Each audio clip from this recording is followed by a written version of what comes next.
Assalamualaikum warahmatullahi wabarakatuh. Selamat pagi kepada seluruh mahasiswa yang mengambil perkuliahan algoritma dan struktur data. Di pertemuan kali ini kita belajar mengenai struktur data array, yaitu struktur data bentukan yang menyimpan data dengan tipe yang sama dalam lokasi memori yang berdekatan.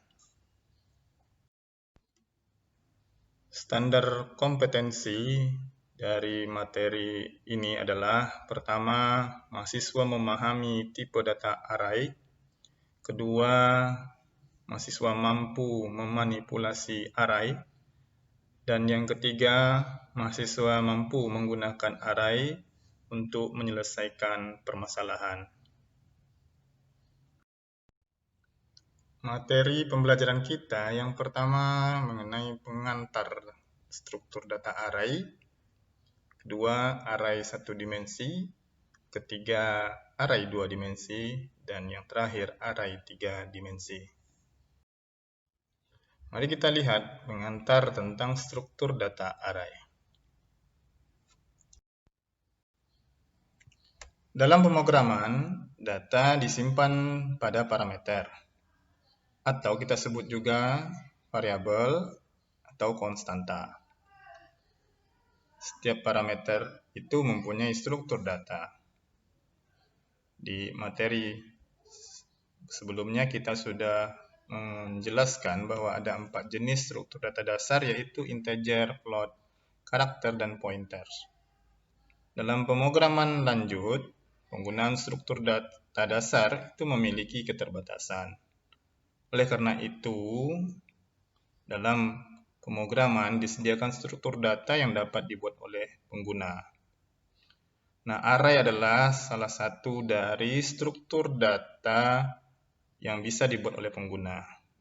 Selain itu ada list, juga ada files. Array merupakan kumpulan item dengan tipe yang sama dan disimpan di lokasi memori yang berdekatan. Posisinya ditunjukkan melalui indeks. Dalam merepresentasikannya, array dibagi menjadi array satu dimensi, dua dimensi, dan tiga dimensi. Dalam melakukan manipulasi terhadap struktur data array, biasanya atau umumnya itu menggunakan perintah pengulangan.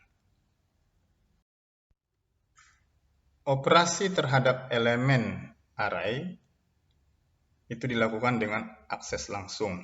Elemen ini maksudnya adalah data yang ada dalam array.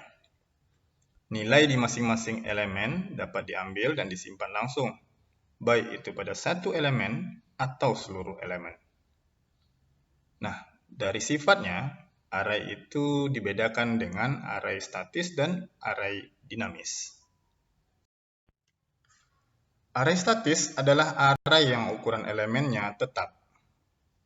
Kekurangannya adalah elemennya tidak dapat ditambah pada saat array diproses.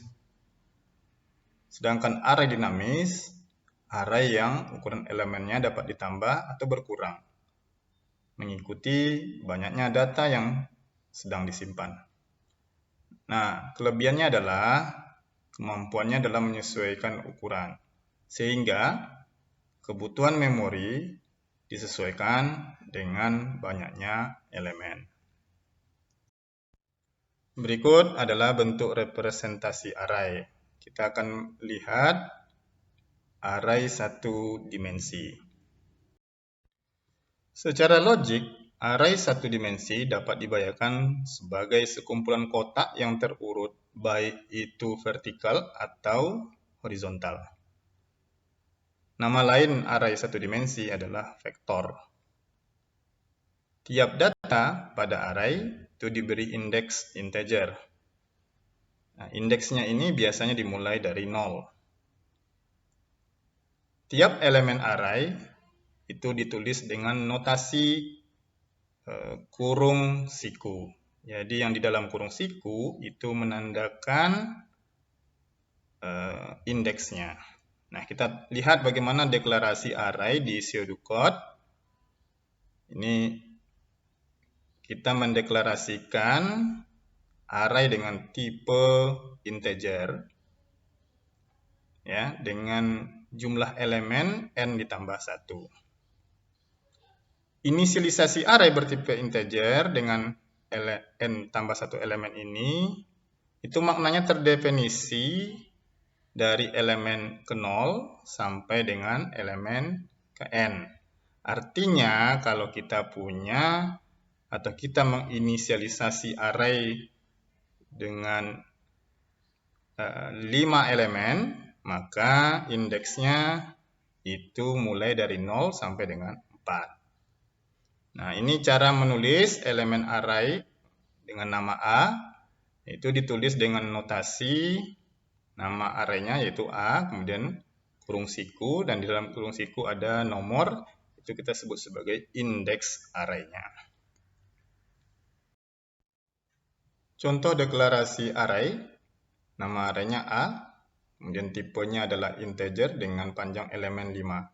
Kita bisa lihat di bagian sebelah kanan, representasi array di memori komputer dalam bentuk satu baris dengan beberapa kolom, kita sebut juga sebagai vektor baris.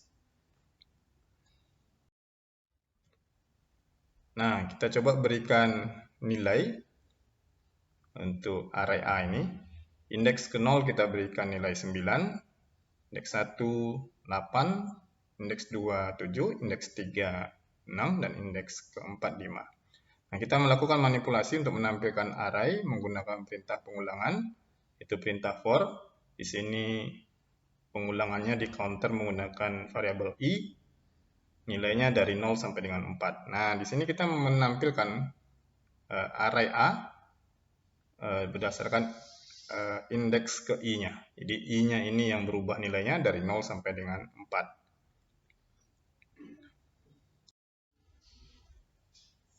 Berikutnya kita melihat representasi array dalam bentuk array 2 dimensi.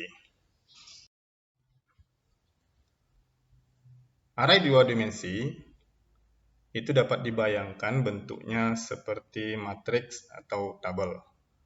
Nah, deklarasi arraynya itu menambahkan satu kurung lagi, ya.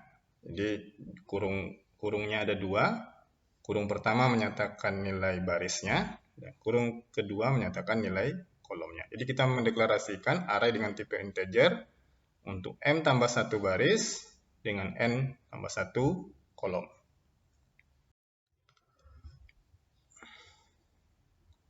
Nah, kita deklarasikan sebuah array dengan nama A, tipe integer, 3 baris, 4 kolom.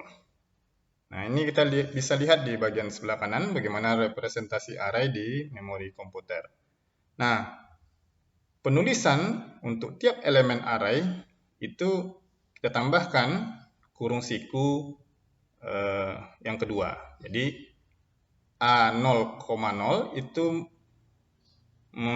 menyatakan bahwa array A indeks 0 baris, indeks 0 kolom. Ya, jadi kalau kita lihat di akhir itu A-nya indeks barisnya 2, indeks kolomnya 3.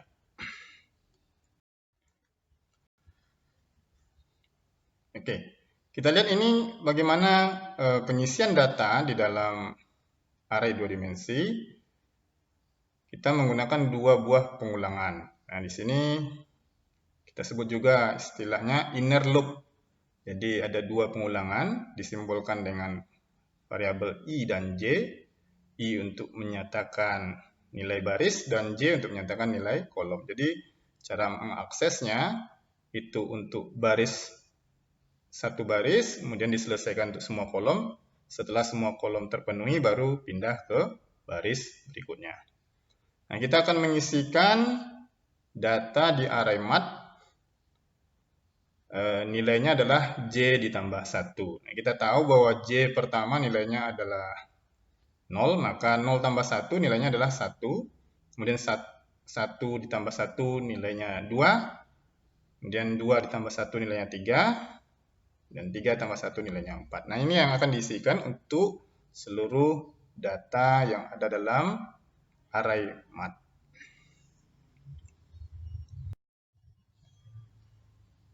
Representasi array yang ketiga adalah array 3 dimensi. Array 3 dimensi adalah array 2 dimensi yang disusun secara berlapis. Bentuk umumnya terdiri atas baris, kolom, dan banyaknya lapisan. Kita bisa lihat contoh deklarasi untuk array 3 dimensi dengan nama mat3d bertipe integer. Nah, indeks pertama ini menunjukkan banyaknya baris. Indeks kedua menyatakan banyaknya kolom. Dan indeks ketiga menunjukkan banyaknya lapisan. Nah, kita bisa katakan di sini bahwa mat3d itu punya 3 baris dan 3 kolom serta 2 lapisan. Nah, kita bisa melihat representasi array 3 dimensi. Ya, ada 2 lapisan. Lapisan pertama yang di bagian depan, lapisan kedua di bagian belakang. Nah, kita lihat nilainya masing-masing berbeda.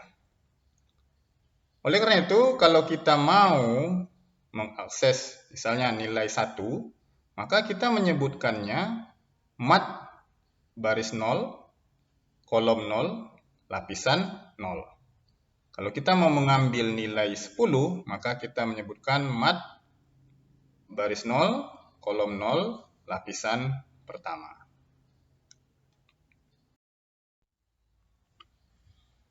Membuat array dinamis sama dengan array statis, hanya ukuran array disimpan dalam variabel. Nah, kita harus inisialisasi variabel yang menyimpan nilai maksimum dari array. Tentu pertama sekali kita simpan dengan nilai yang kecil.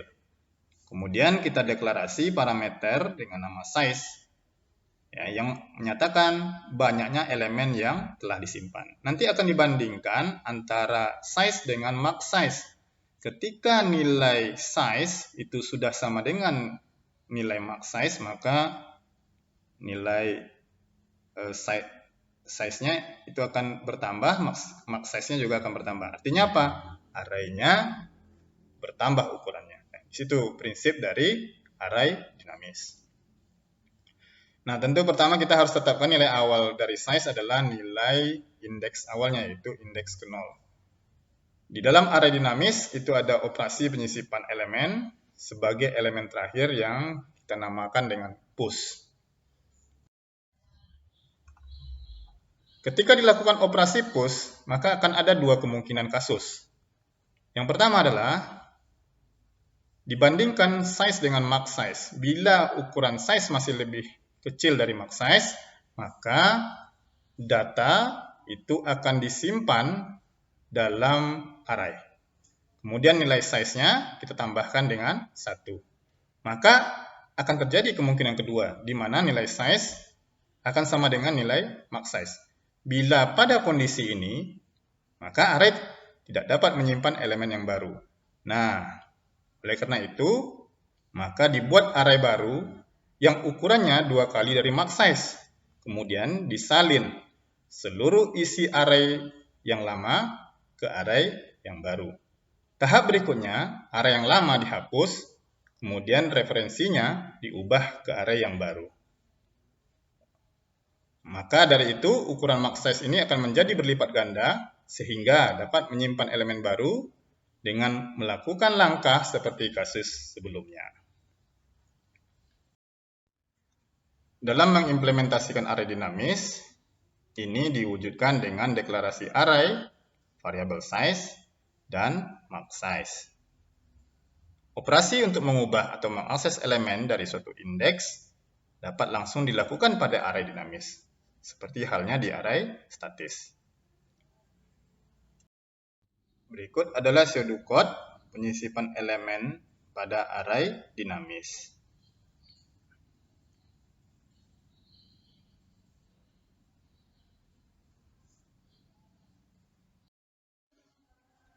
Studi kasus kita yang pertama adalah bagaimana menghitung rata-rata dari 5 data berat badan siswa dan menampilkan data berat badan siswa yang ketiga. Untuk kasus menghitung rata-rata, kita bisa menjumlahkan keseluruhan data, kemudian dibagi dengan banyaknya data. Nah, yang yang harus kita perhatikan adalah bagaimana menampilkan data berat badan siswa di indeks tertentu. Nah, ini yang harus kita analisis. Bila mana kita menggunakan struktur data dasar, kita bisa menghitung rata-rata dari 5 berat badan siswa, tapi kita tidak bisa menampilkan data berat badan siswa di indeks tertentu atau di elemen tertentu. Kenapa? Karena data pada satu struktur data dasar, ya, data yang lamanya itu akan ditimpa oleh data yang terbaru. Sementara kalau kita menggunakan struktur data array, ya, maka kita bisa menyajikan berat badan siswa atau data berat badan siswa pada indeks tertentu. Bagaimana penyelesaian terhadap masalah bila menggunakan struktur data dasar atau menggunakan struktur data array? Kita lihat bagaimana menggunakan struktur data dasar. Kita misalnya punya parameter dengan nama BB. Kita tetapkan tipe datanya integer. Lalu kita simpan. Ini nilai pertama dari berat badan siswa. Kemudian nilai kedua, nilai ketiga, 4, dan kelima. Nah, sekarang pertanyaannya, mau menampilkan data berat badan siswa yang ketiga. Berapa jawabannya? Jawabannya 65. Nah, ini salah. Kenapa? Karena data berat badan siswa yang ketiga itu adalah 55. Nah, kenapa yang bisa dibaca hanya 65? Karena data yang disimpan terakhir pada parameter BB adalah 65. Jadi dia baca data yang terakhir, data yang sebelumnya sudah hilang, ditimpa oleh data terbaru. Bagaimana kalau kita menyelesaikan dengan struktur data array? Nah, kita punya data array dengan nama BB yang elemennya ada 5, mulai dari indeks ke 0 sampai dengan indeks ke 4. Nah, kita isi datanya. Indeks ke 0, 45, 1, 50, indeks 2, 55, indeks 3, 60, dan indeks ke 4, 65. Nah, bagaimana kita mengetahui data berat badan siswa yang ketiga? Kita bisa langsung merefer ke array pada indeks yang kedua. Solusinya kita tuliskan dalam bentuk flowchart dan pseudocode. Ya, jadi nanti ini dicoba menuliskan kode programnya berdasarkan flowchart atau pseudocode-nya. Kasus yang kedua adalah bagaimana membuat kalimat yang isinya teks yang ukurannya dapat ditambah dan dikurangi. Nah, ini solusinya menggunakan array dinamis.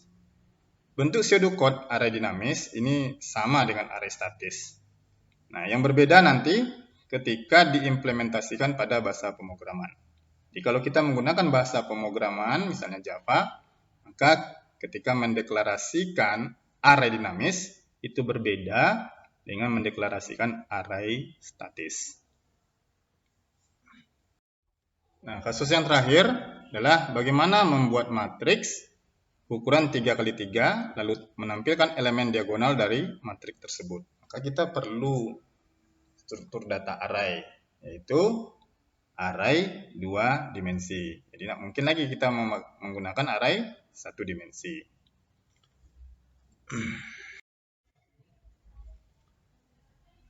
Nah, untuk mencek elemen diagonal dari sebuah matriks, maka kita uji apakah nilai barisnya sama dengan nilai kolom. Ya. Nah, bila mana nilai baris sama dengan nilai kolom, di mana di pseudocode ini kita tunjukkan dengan if i sama dengan j, ya, bila sama, maka ditampilkanlah nilai yang ada di elemen ke i dan elemen ke j tersebut. Apa yang dapat kita simpulkan dari materi yang kita pelajari kali ini? Pertama adalah array menyimpan item dengan tipe yang sama. Kedua, elemen array, yaitu datanya array, itu ditunjukkan oleh indeks. Kemudian berdasarkan sifatnya, array statis, itu adalah array yang ukuran datanya tetap. Dua, array dinamis, Array yang ukuran datanya dapat bertambah atau berkurang mengikuti banyaknya data yang sedang disimpan. Yang berikutnya adalah representasi array secara logik disajikan dalam bentuk array 1 dimensi, 2 dimensi, dan 3 dimensi. Sekian dan terima kasih. Bila ada pertanyaan dapat dituliskan di kolom komentar atau pada pertemuan tatap muka menggunakan aplikasi Zoom atau Google Meet di waktu selanjutnya. Assalamualaikum warahmatullahi wabarakatuh dan selamat